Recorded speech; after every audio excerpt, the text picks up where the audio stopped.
సభకు నమస్కారం. వేదిక మీద ఉన్నటువంటి గౌరవ పెద్దలు, పద్మశ్రీ అవార్డు గ్రహీత బ్రహ్మశ్రీ గరికపాటి నరసింహారావు గారు, అదేవిధంగా సామాజిక చైతన్యంలో ఉభయ తెలుగు రాష్ట్రాలలో తనకంటూ ఒక ప్రత్యేకమైనటువంటి స్థానాన్ని సంపాదించుకొని చైతన్యం చేస్తున్నటువంటి గౌరవ పెద్దలు జేడి లక్ష్మీనారాయణ గారు, అదేవిధంగా సాహిత్యంలో కవిత్వంలో తనకంటూ మరి ఈరోజు ప్రతి హౌస్ హోల్డ్లో కూడా తెలుగు భాషలో మరి ఈరోజు ఎన్నో రకాలుగా మనకు అనేక రకాల కవితలు తెలుగు భాషలో మన ముందు పెట్టినటువంటి జొన్నవిత్తుల గారు, అదేవిధంగా ఈరోజు ఇంతమంది ప్రముఖులను ఒక దగ్గర పిలిచి, అంటే రాజకీయ నాయకులు నేను లెక్కించడం లేదు, మిమ్మల్ని అందరినీ లెక్కిస్తున్నాను. అనేక మంది మేధావులు, విద్యావంతులు, కవులు, కళాకారులు అందరినీ కూడా ఇక్కడ పిలిచి మరి మనందరి సమక్షంలో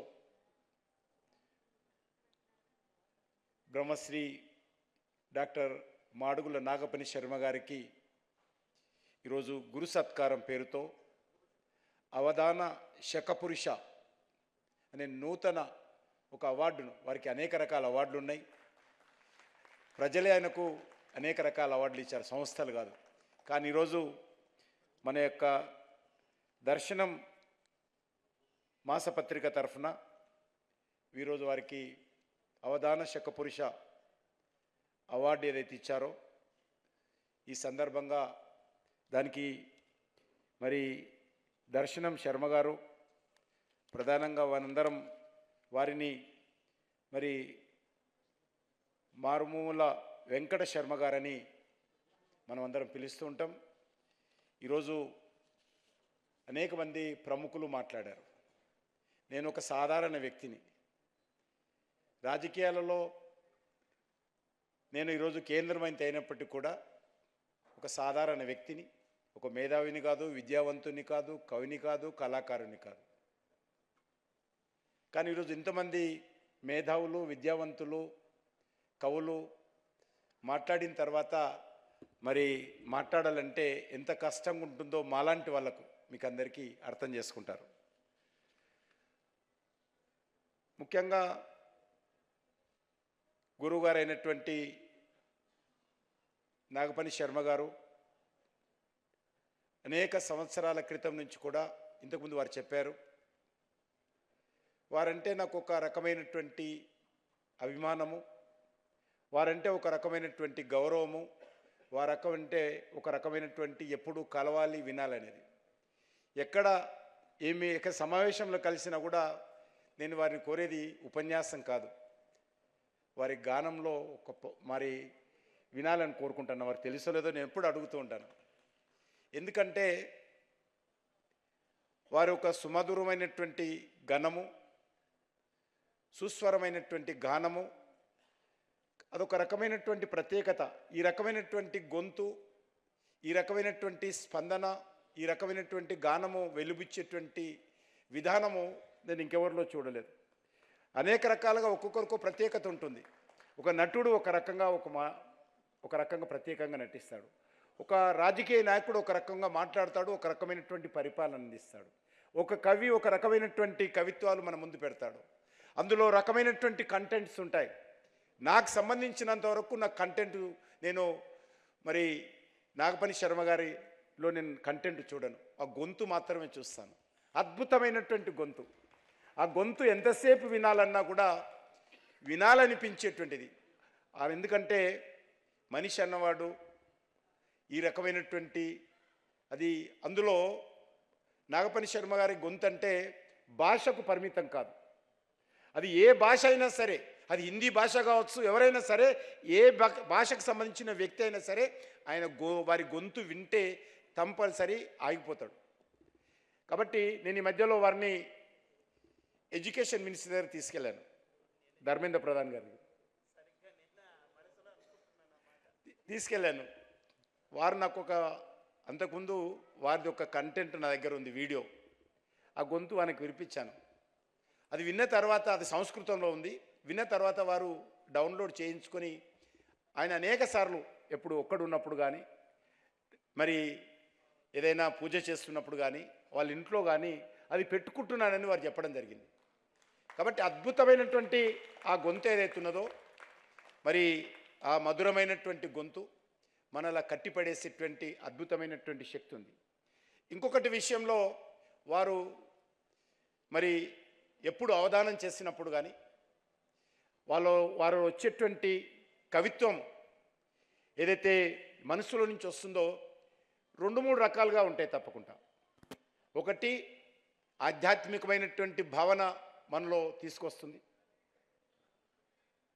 అదేవిధంగా భక్తితో కూడినటువంటి భావన తీసుకొస్తుంది, శక్తితో కూడినటువంటి భావన తీసుకొస్తుంది, కానీ సమాజాన్ని చైతన్యం చేసేటువంటి భావన కూడా అందులో ఉంటుంది. ఇంతకుముందు మనం చూసాం, మరి గరికపాటి గారి ఉపన్యాసాలు కూడా వింటాం. వారు ఎల్లప్పుడూ మన కుటుంబ వ్యవస్థ, మన దేశభక్తి ప్రధానంగా వారి ఉపన్యాసంలో ఉంటాయి. అందులో మనం ఎప్పుడు కూడా అది దేశానికి సంబంధించి ప్రజలు ఏ రకంగా ఉండాలి, కుటుంబానికి సంబంధించి వ్యక్తులు ఏ రకంగా ఉండాలి, మన కుటుంబ వ్యవస్థ ఏ రకంగా ఉండాలి, మన దేశం ఏ రకంగా ముందుకెళ్ళాలని చెప్పి గరికపాటి గారు ఈరోజు ఈ తెలుగు గడ్డ మీద ప్రపంచంలో ఉన్నటువంటి తెలుగు వాళ్ళ ఇంట్లో, మరి ప్రతి ఇంట్లో వారికి సంబంధించినటువంటి సందేశం ఉంటుంది. అదేవిధంగా మరి మన యొక్క ఈ యొక్క నాగపని శర్మ గారు వారి యొక్క కవి కానీ, వారి యొక్క కవిత్వం కానీ, వారి యొక్క గానం కానీ, వారి యొక్క అవధానంలో ఉండేటువంటి కంటెంట్స్ కానీ ఆధ్యాత్మికంగా కనిపిస్తుంది, మనకు ధర్మం కనిపిస్తుంది, సనాతన ధర్మం కనిపిస్తుంది, దేశభక్తి కనిపిస్తుంది, జాతీయ భావజాలం కనిపిస్తుంది, సమాజాన్ని చైతన్యం చేసేటువంటి సందేశం కూడా కనిపిస్తుంది. కాబట్టి ఆ రకంగా మరి సామాన్య ప్రజలకు ఈరోజు ఇద్దరి ప్రముఖులు మనం చూస్తా ఉన్నాం. అవధాన సరస్వతులు అంటే అవధాన పీఠం ద్వారా ఈరోజు వారు ఏ రకంగా మన తెలుగు గడ్డ మీద, మన తెలుగు గడ్డకు సంబంధించినటువంటి గొప్పతనాన్ని మరి ప్రపంచమంతా తీసుకెళ్లేటువంటి ప్రయత్నం చేస్తూ ఉన్నారు. ఈరోజు వారు హిందీలో కానీ సంస్కృతిలో కానీ అద్భుతంగా వారు ఏ రకంగా మనము అవధానంలో పాల్గొంటున్నారో మనం చూస్తూ ఉన్నాం. అద్భుతమైనటువంటి కవిత్వం వారిది. సమయస్ఫూర్తితో, అన్నిటికంటే మించి అవధానంలో ఉండాల్సింది మనకు సమయస్ఫూర్తి. ఆ సమయస్ఫూర్తితో అక్కడ ఉన్నటువంటి ఆడియన్స్ ఎవరున్నారు, ఏ రకమైనటువంటి వారు మరి మనకు అవధానం కావాలని కోరుకుంటున్నారు, మనం ఏం చెప్పాలి. మరి ఈరోజు గ్రామీణ ప్రాంతాల ప్రజలు ఉన్నప్పుడు మనం ఏదో వేరే విషయాలు మాట్లాడితే అర్థం కాదు. కాబట్టి ప్రజలకు అర్థమయ్యే విధంగా వారి ముందు ఉన్నటువంటి ఏదైతే మరి ప్రజలు ఉన్నారో వాళ్ళకు సంబంధించినటువంటి విధంగా అవధానం చేయడంలోనే గొప్పతనం ఉంటుంది. ఈరోజు మరి ఆ రకంగా మరి అనేక రకాల సమస్యల మీద వారు అవధానం చేస్తూ ఉంటారు. వారు ఇంకా మరి మనకు ఈ అవధానం ద్వారా ఈ దేశానికి, ఈ సమాజానికి మేలు కలిగించే విధంగా చర్యలు తీసుకుంటారు. ఈరోజు మనం చూస్తూ ఉన్నాం, మన దేశంలో మొట్టమొదటిసారిగా ఈ అవధానానికి సంబంధించి వారికి ఈరోజు మనకు నరేంద్ర మోడీ గారి నాయకత్వంలో ఉన్నటువంటి కేంద్ర ప్రభుత్వం వారికి పద్మశ్రీ అవార్డు అందించి సన్మానించడం జరిగింది.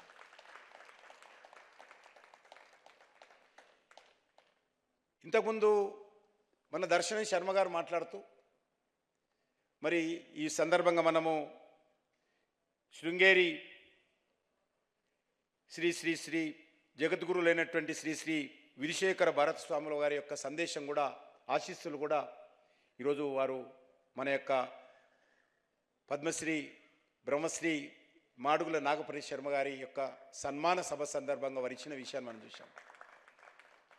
వారు కూడా శంకరాచార్యుల వారు కూడా విధిశేఖరుల వారు కూడా ఇటీవల విధిశేఖర వారు ఢిల్లీకి వచ్చినప్పుడు మా ఇంట్లో ఢిల్లీలో ఉన్నటువంటి మా అధికార నివాసంకి వచ్చినప్పుడు నేను అనేక మంది మంత్రులను పిలిచాను.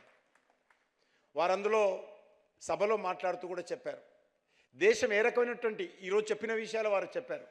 దేశం ఏ రకమైనటువంటి కష్టాల్లో ఉంది. మేధావులు అనేటువంటి వాళ్ళు, కవులు అనేటువంటి వాళ్ళు, పండితులు అనేటువంటి వాళ్ళు, విద్వాంసులు అనేటువంటి వాళ్ళు, ఋషులు అనేటువంటి వాళ్ళు, మనకు సన్యాసులుగా ఉన్నటువంటి వాళ్ళు అనేక మంది కూడా ఈ సనాతన ధర్మం కోసం, ఈ దేశం కోసం పని చేయాల్సిన అవసరాన్ని వారు ఏ రకంగా మరి విధిశేఖర స్వామి ఏ రకంగా చెప్పారో మనం చూసాం. ఇప్పుడు మేము ఎంత చేయాలనుకుంటున్నా కూడా అది విజయవంతం కావడం లేదు, అది పూర్తి స్థాయిలో మేము రీచ్ కాలేకపోతున్నాం అనే విషయాన్ని స్వామీజీ చెప్పారు. కాబట్టి అందరం కూడా ఆ విషయాన్ని మనం దృష్టిలో పెట్టుకోవాలి. ఈ సనాతన ధర్మాన్ని మనం రక్షించుకోవాల్సిన అవసరం ఉంది. ఈ దేశాన్ని మనం రక్షించుకోవాల్సినటువంటి అవసరం ఉంది. అందరూ కూడా మనం చేసేటువంటి ప్రతి కార్యక్రమంలో కూడా ప్రజలను చైతన్యం చేసి ప్రజలను ఆ దిశ వైపు నడిపించేటువంటి ప్రయత్నం చేయాలి. మన సనాతన ధర్మమే లేనప్పుడు, మన హిందూ ధర్మమే లేనప్పుడు ఈ అవధానాలు ఉండవు, లేకపోతే ఈ యొక్క మరి సన్మానాలు ఉండవు. ఈరోజు చూస్తున్నాం బంగ్లాదేశ్లో ఏమవుతుందో, ఈరోజు చూస్తున్నాం మనతో పాటు ఉన్నటువంటి విడిపోయినటువంటి పాకిస్తాన్ ఏ రకంగా ఉందో, మనతో ఉన్నటువంటి విడిపోయినటువంటి బంగ్లాదేశ్ ఏ రకమైనటువంటి పరిస్థితి ఉందో. కాబట్టి మన దేశంలో మన సనాతన ధర్మం ఉన్నప్పుడే, మన హిందూ ధర్మం ఉన్నప్పుడే ఈరోజు ఈ దేశంలో కూడా వీటన్నిటి కూడా గుర్తింపులు ఉంటాయి. అది కూడా మనము చేసేటువంటి ప్రతి కార్యక్రమంలో కూడా మన బాధ్యత ప్రజలను చైతన్యం చేసేటువంటి. అదే ఈరోజు మనకు మరి శృంగేరి శారదాపీఠం జగద్గురులైనటువంటి శ్రీ శ్రీ విధిశేఖర స్వామి గారు మనకు చెప్పినటువంటి సందేశము, ఈ యొక్క మాడుగుల నాగపని శర్మ గారికి సన్మాన సభలో వారు ఇచ్చినటువంటి సందేశం. కాబట్టి అందరం కూడా నేను కోరేది ఒకటే, మాలాంటి వాళ్ళు చెప్తే అది రాజకీయం అనుకుంటారు, కానీ మీలాంటి పెద్దలు చెప్తే, ఈరోజు నేను ఇంతకుముందు చెప్పాను, మీలాంటి పెద్దలు చెప్తే ప్రతి ఇంటింట్లో ఉన్నటువంటి ప్రతి ఆడబిడ్డ, ప్రతి మాతృమూర్తి, ప్రతి యువకుడు, ప్రతి ఇల్లు ఆ రకంగా చైతన్యం కావడానికి అవకాశం ఉంటుంది. కాబట్టి ఎల్లప్పుడూ మనం ఏ కార్యక్రమాలు చేసినా అల్టిమేట్గా మనకు మరి భారతమాత బాగున్నప్పుడే ఇవన్నీ బాగుంటాయి, మన భారతదేశం బాగున్నప్పుడే ఇవన్నీ ఉంటాయి. కాబట్టి ఆ దిశలో మనం అందరము భవిష్యత్తులో కూడా ఆలోచన చేస్తూ ముందుకెళ్ళాలి. ఆ రకంగా రానున్న రోజుల్లో మనము మన దేశాన్ని ఇంకా అభివృద్ధి దిశలో తీసుకెళ్ళాలి. ప్రపంచానికి ఒక విశ్వగురు, ఈరోజు విధిశేఖర స్వామి కూడా అదే చెప్పారు, మన దేశం ప్రపంచానికి విశ్వగురు స్థానంలో వెళ్ళాలని ఇప్పుడు కూడా చెప్పారు, ఈరోజు ఇచ్చినటువంటి వారి సందేశంలో కూడా. కాబట్టి అది కూడా మనం దృష్టిలో పెట్టుకొని మనము ముందుకెళ్లాల్సినటువంటి అవసరం ఉంది. పెద్దలు మరి ఒక నాగపని శర్మ గారు ఎప్పుడు కలిసినా కూడా వారిలో ఒక ప్రేమ, ఒక ఆప్యాయత, ఒక ఆశీస్సు మనకు కనిపిస్తూ ఉంటుంది.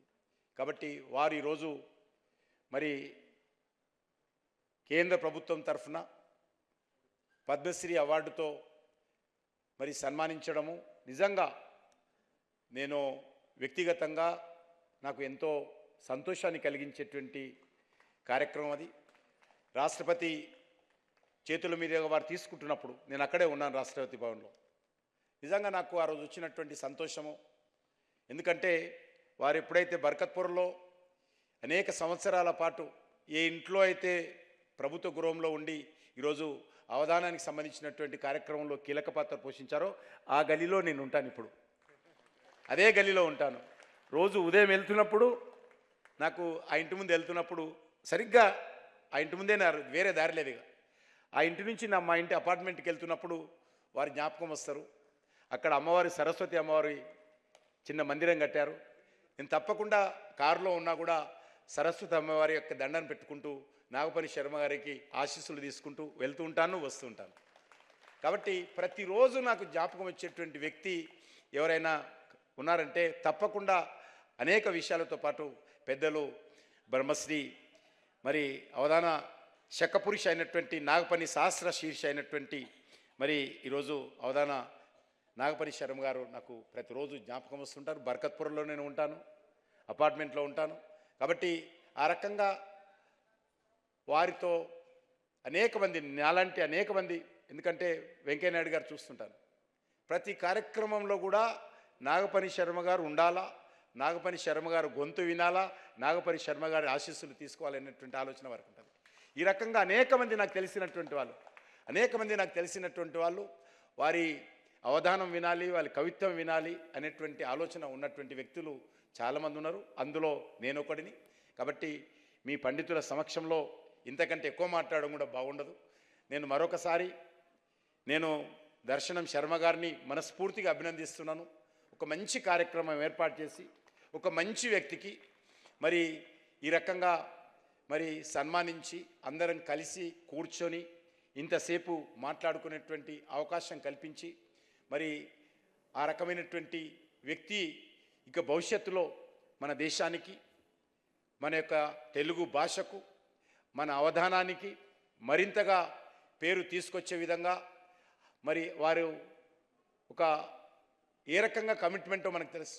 అవధాన పీఠం ఏర్పాటు చేసి ఆ పీఠం ఆధ్వర్యంలో ఈరోజు ఎప్పుడు కలిసినా కూడా ఏదైనా కార్యక్రమం చేద్దాము, ఢిల్లీలో చేద్దామా లేకపోతే ఇంకెక్కడైనా చేద్దామని ఎప్పుడు అదే తపన, అవధానం గురించే మాట్లాడుతుంటారు వారు. ఎప్పుడు కలిసినా కూడా వేరే ఏముండదు ముచ్చట. ఏదైనా కార్యక్రమం చేయాలా, అక్కడ కార్యక్రమం చేద్దాం, ఇక్కడ కార్యక్రమం చేస్తున్నాం, నువ్వు వస్తావా, చేయాలా, ఆ రకంగా ఒక దానికి అంకితమైనటువంటి వ్యక్తి, అవధానానికి మరి అంకితమైనటువంటి వ్యక్తి.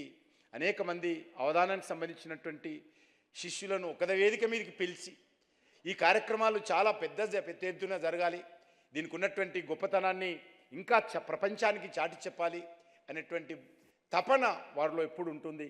కాబట్టి భగవంతుడు వారి తపనకు అనుకూలంగా ఆశీస్సులు అందజేసి మరి సరస్వతి అమ్మవారు ఇంకా వారికి కరుణించి ఈ యొక్క అవధానాన్ని మరింత ముందుకు తీసుకెళ్లే విధంగా తప్పకుండా వారికి మరింత శక్తినివ్వాలని ఈ సందర్భంగా సరస్వతి అమ్మవారిని కోరుకుంటూ, వాళ్ళ తల్లిగారైనటువంటి 93 సంవత్సరాల మా మాతృమూర్తి మరి ఈరోజు ఆమె కళ్ళలో ఆనంద బాష్పాలు వస్తూ ఉన్నాయి.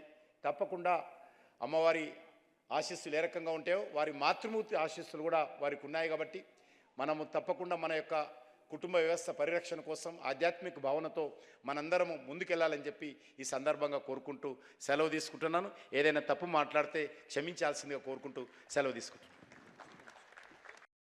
Please subscribe to our YouTube channel. Like and share this video.